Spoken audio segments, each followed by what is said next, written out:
ஆழமாக ஐயா பற்றி தெரிஞ்சுக்கிட்டு, இந்த நூலாசிரியரை பற்றி தெரிஞ்சுக்கிட்டு அற்புதமாக இங்கே வந்து தங்களோட முன்னிலை உரையாற்றியவருக்கு மனமார்ந்த நன்றிகள் பாராட்டி, எப்பவும் அவர் பேசினாருன்னு சொல்ல வேண்டியதில்லை, அழகாக பேசுவார்.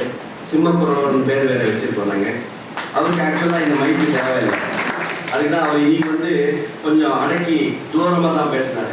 நானும் கவனிச்சுட்டே இருந்தேன், அவர் உண்மையாகவே இந்த மைக் தேவையில்லை, அந்த அளவுக்கு நல்ல சிம்மக்குரல் ஒன்று. அந்த உண்மையாகவே அந்த குரல் வந்து நம்ம அண்ணாமலையார் கொடுத்த கிஃப்ட்டு.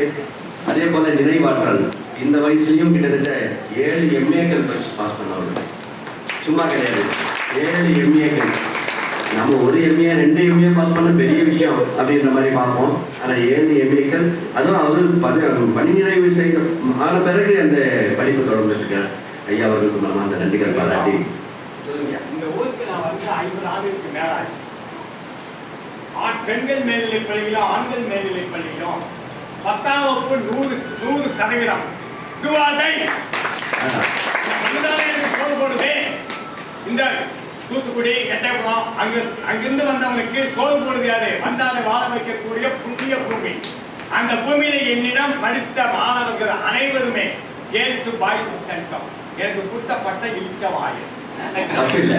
அதாவது ஐயா, அதுதான் என் பெருமையான விஷயம். 100% கொடுத்துருக்கீங்க, புரியுதுங்களா? ரெண்டாவது, இந்த ஊருக்கு வந்த உடனே அவர் செஞ்ச ஒரு நல்ல விஷயம் என்னன்னா, எல்லாருமே படிக்க வைக்கணுன்றதுக்காக ஊக்குவிக்கிறதுக்காக ஒரு பெண்ணா கொடுப்பார், பென்சில் கொடுப்பார், ஜெராக்ஸ் போட்டு கொடுப்பார். இந்த மாதிரி நிறைய சேவைகள் பண்ணி கொடுத்ததுனால நம்ம மாவட்ட மைய நூலகத்தில் வாசகர் வட்ட தலைவர் அப்படின்ற ஒரு பொறுப்போட கிட்டத்தட்ட ஒரு 15 வருடமாக மாற்றமாக இருக்கும். காரணம் என்னன்னா, அவரோட பணிவு, அவரோட அரவணைப்பு, அவரோட அன்பு, இன்னும் சொல்லிக்கிட்டே போகலாம். அந்த மாதிரி உண்மையாகவே நிறைய செஞ்சிருக்கிறார். அவர் ஐயா அவர்களுக்கு மனமார்ந்த நன்றிகள் பாராட்டி, அதன் விளைவாக தான் அவர் நூலக ஆர்வலர்கள், தமிழகத்திலேயே அறிவிப்பு ஆண்டிலேயே நூலக ஆர்வலர் விருது பெற்ற ஒரே ஒரு நபர் நம்ம வாசுதேவ ஐயா அவர்கள். ஐயா அவர்களுக்கு மனமார்ந்த நன்றிகள் பாராட்டி, இதோ அடுத்து வாழ்த்துறை வழங்க வருகிறார் எங்கள் குடும்பத்தில் ஒருவரான, அதாவது எங்கள் வாசகர் வட்ட குடும்பத்தில் ஒருவரான புயல் மொழி புலவர் திரு கோவிந்தசாமி ஐயா அவர்கள். ஏண்டா கூப்பிட்டாலே அப்படின்ற மாதிரி பார்க்காதீங்க, வாங்க வாங்க.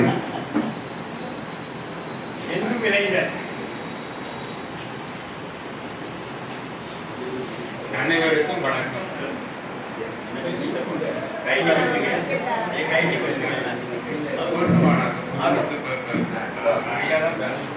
ஐயா, எனக்கு ரொம்ப மகிழ்ச்சி என்னன்னு சொன்னா, ஒரு நல்ல சொற்பொழிவை நூல் திறனாய்வுன்னு சொல்லுகிற போது அதை யார் திறனாய்வு பண்ணால் நல்லா இருக்குன்னு சொன்னால், சத்தியசீலஸ் பண்ணால் நல்லா இருக்கும், அடுத்தபடியாக நீங்கள் பண்ணால் நல்லா இருக்கும். உங்கள் புத்தகங்களை படிக்கிறப்போ உங்களால் கூட இப்போ நம்ம வாழணுமே, அதுவே எனக்கு பெருமையாக இருக்கும். அங்கே இருக்க நம்ம எங்கெங்கே பார்க்குறோம், வால்டர் ரூசோ பிரெஞ்சு புரட்சிக்காரனும், வாஷிங்டன் அமெரிக்க புரட்சிக்காரனும், இங்கே உங்கள் புத்தகம் நல்ல பேராசிரியர்களாக இருக்கிறாங்க, மாணவர்கள் மத்தியில் எடுத்துமாறாங்கன்னு சொன்னோம்னா ரொம்ப நல்லா இருக்கும். அந்த மாணவர்கள் மத்தியில் முதல்ல வாசுதேவ மாதிரி உணர்ந்து படிக்கணும், உணர்ந்து படித்து பிள்ளைகள் மத்தியிலே சொல்லணும். அப்படி சொன்னால் நீண்ட நாள் வாழும். உங்கள் புத்தகம் ஆயுள் இல்லை, சூரிய சந்திரன் இருக்கிற வரைக்கும் வாழையா. இது நெஞ்சில் பட்டதை நேர்பட உரைத்தல் நீசம் ஒன்று மரக்குல மாண்பாமன்னு சொல்லுவான் பாவேந்தர். குடிக்கிறேன்னு சொன்னாலும் அப்பவே சொல்லிவிடுவேன் நான். எனக்கு உள்ளொன்று வைத்து புறம் ஒன்று பேசுவார் மாதிரி எனக்கு பிடிக்கும், அதனால ஆவட்டம்னு சொல்லுவேன். உங்கள் புத்தகத்தை கொஞ்சம் கொஞ்சமாக கேசரி சாப்பிட்ற மாதிரி சாப்பிட்றேன். அந்த நூல் எல்லாருக்கும் சொல்லணும். இப்போ அடுத்த தடவை தியாகதுருகம் போகிறேன், அங்கே ஒரு ஆளை பேசுகிறேன், கைவிடி தேசிய விநாயகம் பிள்ளை அப்படி எடுத்து பேசுகிறப்போ, அப்போ ஒரு ஆள் பேசுகிறாங்கன்னு சொன்னால் பார்க்குறவங்க பூராவும் அவங்க தான் பார்க்கணும், பேச்சு அவங்க பேச்சு தான் கேட்கணும். உங்கள் பேச்சு பேசுனா உங்களை தான் செய்வாங்க. சமையல் குறிப்பை படிச்சுட்டு சிரிச்சு கிடக்கிற பாருனாங்க, மாமா சிரிப்பு இல்லை. சமையல் குறிப்பு நாள்தோறும் 31 நாளைக்கு 31 நாள் சமையல். அவங்க தொழிலாளர் ஜெய்சி ராணி ஜான்சி ராணி எழுதிக்கிறாங்க. ஏன்பா வேற வேலையே கிடையாது அவங்களுக்கு, இதுவே வேலை தரோம். அவங்களுக்கு வேலை என்னம்மா, பணம் மானாவே பூஞ்சி போய்க்குது, செலவு பண்ணுறதுக்கு முடியல. எப்படி செலவு பண்ணி பார்க்குறாரு, அது போக மாட்டேங்குது. எப்படிமா நான் சொல்கிறது, நீங்கள் உங்கள் குரலையும் பார்த்து உங்களையும் பார்த்து ரொம்ப நாள் ஆகி போச்சு, மறந்தே போச்சு இந்த கூட்டத்தை பார்த்து. ஆகையினால ஏற்ற மக்கள் வாழ்க என்னுடைய நண்பர் பலராம இந்த பிறப்பில் எனக்கு நண்பராக கிடைச்சது போன செய்த புண்ணியம். இடிப்பாறு இல்லாத ஏமராமன் கெடுப்பாறு இல்லாமல் கெடும் நவதர் பொருட்டென்று நத்தல் மிகுதிக்கண்ணே சென்றெடுத்த புடிட்டு அப்படியே எனக்கு அவர் பொருளாகவே விழுங்குகிறார். இந்த பிறப்பில் நான் செஞ்ச புண்ணியம். ஆகையினால ஐயா அவர்கள் பேசணும், நாமெல்லாம் கேட்கணும். கேட்டு முடிஞ்சிட்ட பிற்பாடு இங்கே வில்சன் தண்டராசு உங்களுக்கு தெரியும், அவர் பேசினார் பாருங்க. அப்படியே 65 பேசின டேப் ரெக்கார்டு பண்ணணும்னு விட்டுட்டு இப்போ ஆன் பண்ணனா அவர் சொன்ன நகை அந்த ஷேக்ஸ்பியர் கொட்டேஷன் மட்டும் தான் தெரியாது எனக்கு. ஆனால் அந்த ஒரே கொட்டேஷன் தான் எல்லா இடத்துலையும் சொல்லி கொடுத்துக்கிறார்.